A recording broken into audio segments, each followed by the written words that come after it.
যাইতে বাঙালি মাছ ছাড়া কি আর ভালো লাগে বন্ধুরা বলো। দেখো আজকে বোল মাছ নিয়ে চলে এসেছি। কেমন লাগছে বোল মাছটা? 1 কিলো ওজনের।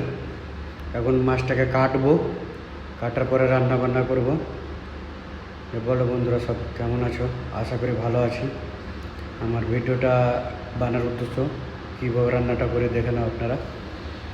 আর ভিডিওটাকে বেশি বেশি করে শেয়ার করবা, লাইক কমেন্ট করবা। কে কোথা থেকে দেখছো? আমি এটা দুবাইয়ের মাটি থেকে ভিডিও বানাচ্ছি, রান্না করছিলাম আর ভিডিও বানাচ্ছিলাম। যাক, ছোট্ট করে আপনাদের সামনে ভিডিওটা তুলে ধরলাম। প্রবাসীর মাটিতে রান্না করে খাওয়া অনেক কষ্টের, তবুও কিছু করার নাই। রান্না না করে খেলে মজা পাই না, ওই জন্য নিজের হাতে রান্না করে খাই। তো যাক, ভিডিওটা কেমন হচ্ছে। মাছ ভাজা হয়ে গেছে, যেদিকে ফোড়ন চলছে একদম গ্রেভি।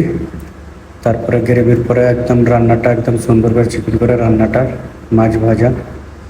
এবারে এর ভিতরে পানি জল দেবো, জল দিয়ে পানি দিব। তো যাও, কে কোথা থেকে দেখছো কমেন্ট করে জানাবা। আর ভিডিওটা ভালো লাগলে বেশি বেশি করে শেয়ার করবা। রান্নাটা হয়ে গেল এখন